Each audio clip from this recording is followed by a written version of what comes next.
مسلمانوں کو اور ان کے سردار فخر دو عالم صلی اللہ علیہ وآلہ وسلم کو جب کفار سے تکلیفیں پہنچتی ہی رہیں اور آئے دن ان میں بجائے کمی کے اضافہ ہی ہوتا رہا، تو حضور اکرم صلی اللہ علیہ وآلہ وسلم نے صحابہ رضی اللہ تعالیٰ عنہ کو اس کی اجازت فرما دی کہ وہ یہاں سے کسی دوسری جگہ چلے جائیں، تو بہت سے حضرات نے حبشہ کی ہجرت فرمائی۔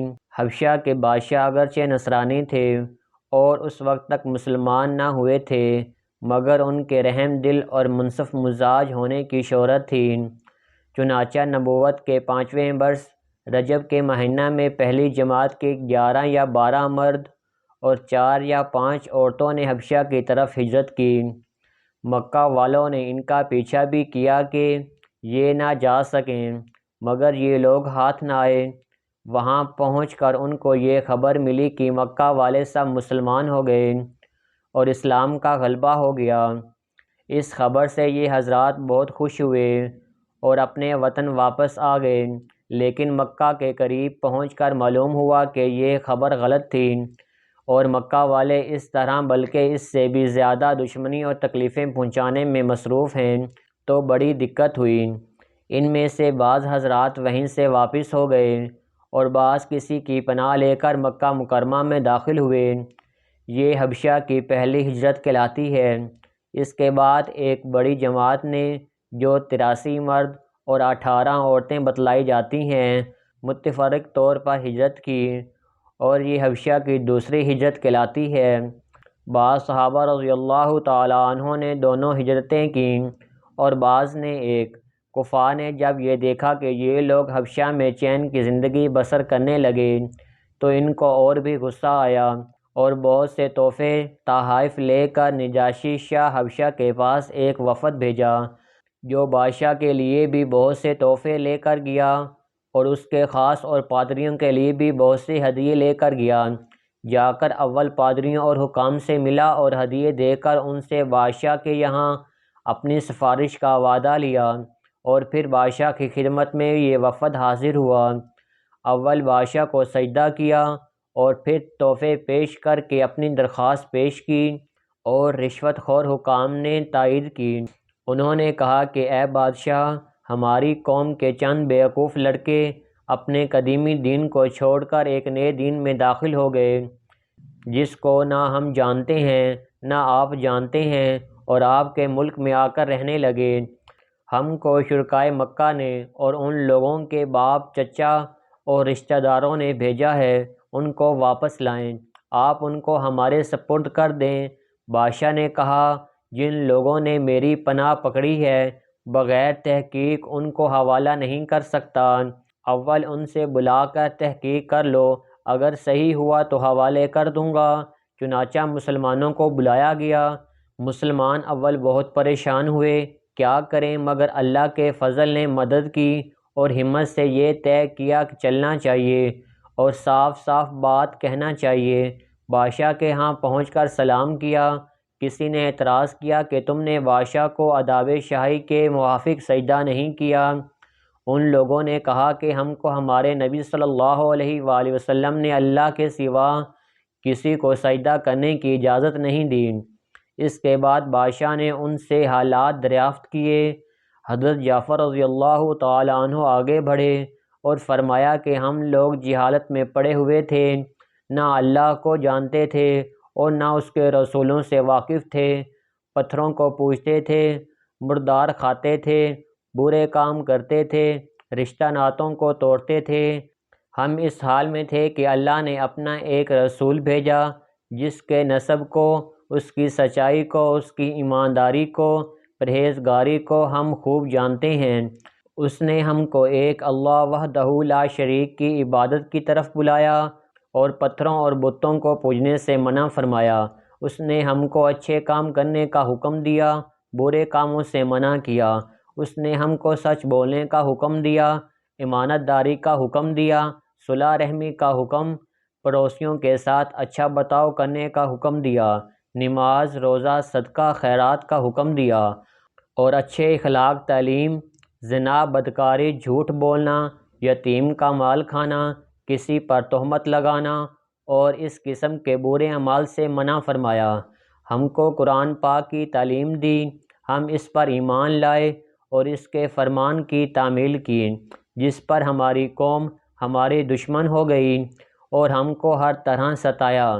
ہم لوگ مجبور ہو کر تمہاری پناہ میں اپنے نبی کے ارشاد سے آئے ہیں۔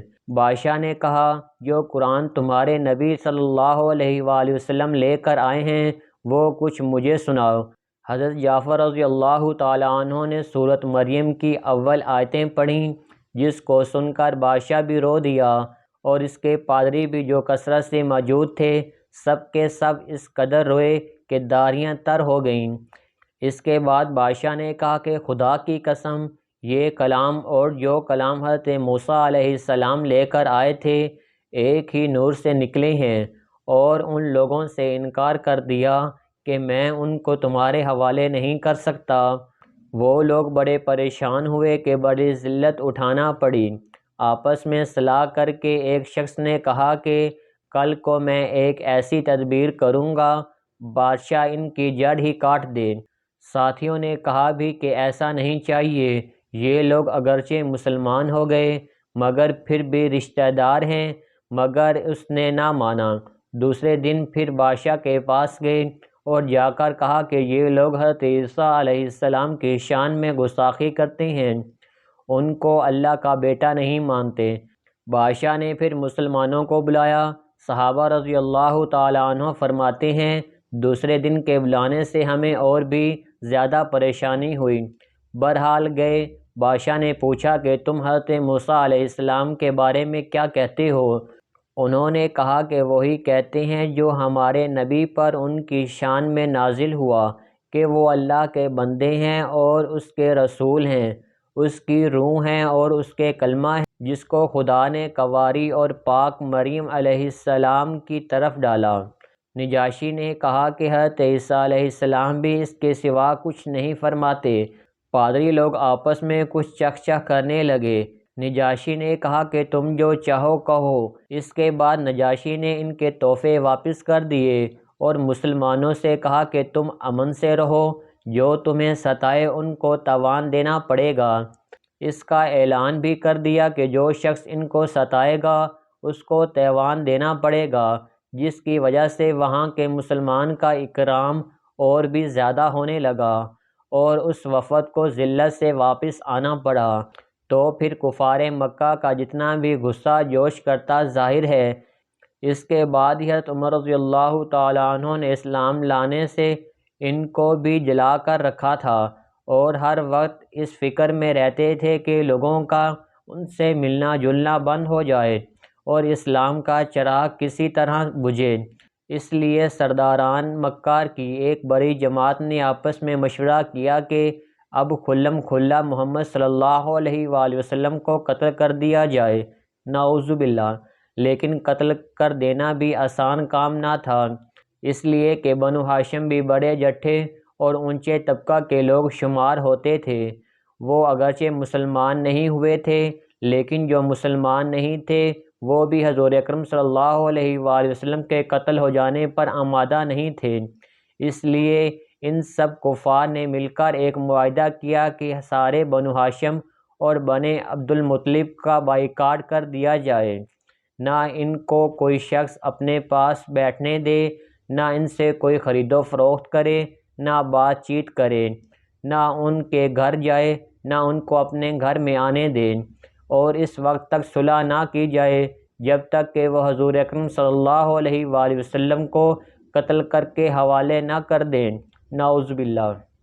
یہ معاہدہ زبانی گفتگو ہی پر ختم نہیں ہوا بلکہ یکم محرم سن 790 کو ایک معاہدہ تحریری لکھ کر بیت اللہ میں لٹکایا گیا تاکہ ہر شخص اس کا احترام کرے اور اس کو پورا کرنے کی کوشش کرے، اور اس معاہدے کی وجہ سے 3 برس تک یہ سب حضرات 2 پہاڑوں کے درمیان ایک گھاٹی میں نظر بند رہے۔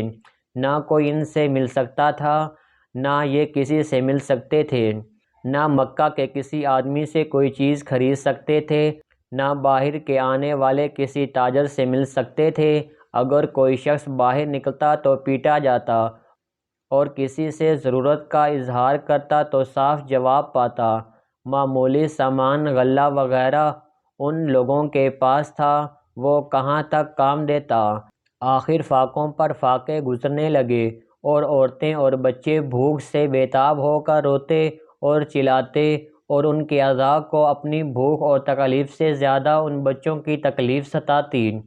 آخر 3 برس کے بعد اللہ کے فضل سے وہ صحیفہ دیمک کی نظر ہوا اور ان حضرات کی یہ مصیبت دور ہوئی۔ 3 برس کا زمانہ ایسے سخت بائیکاٹ اور نظر بندی میں گزرا، اور ایسی حالت میں ان حضرات پر کیا کیا مشقتیں گزری ہوں گی وہ ظاہر ہے، لیکن اس کے باوجود صحابہ رضی اللہ تعالی عنہ ثابت قدمی کے ساتھ اپنے دین پر جمے رہے، بلکہ اس کی اشاعت فرماتے رہے۔ فائدہ میں حضرت شیخ الحدیث لکھتے ہیں کہ یہ تکالیف اور مشقتیں ان لوگوں نے اٹھائی ہیں جن کے آج ہم نام لیوا کہلاتے ہیں، اور اپنے کو ان کا متنبع بتلاتے ہیں اور سمجھتے ہیں کہ ہم لوگ ترقی کے باب میں صحابہ رضی اللہ تعالیٰ عنہ جیسی ترقیوں کے خواب دیکھتے ہیں، لیکن کسی وقت ذرا غور کر کے یہ بھی سوچنا چاہیے کہ ان حضرات نے قربانیاں کتنی فرمائیں، اور ہم نے دین کی خاطر، اسلام کی خاطر، مذہب کی خاطر کیا کیا۔ کامیابی ہمیشہ کوشش اور سعی کے مناسب ہوتی ہے۔ ہم لوگ چاہتے ہیں کہ عیش و آرام، بددینی اور دنیا طلبی میں کافروں کے دوش بدوش چلیں، اور اسلامی ترقی ہمارے ساتھ ہو، یہ کیسے ہو سکتا ہے؟ ترجمہ: مجھے خوف ہے او بدوئی کہ تو کعبہ کو پہنچ نہیں سکتا، اس لیے کہ یہ راستہ کعبہ کی دوسری جانب ترکستان کی طرف جاتا ہے۔ سبحان اللہ۔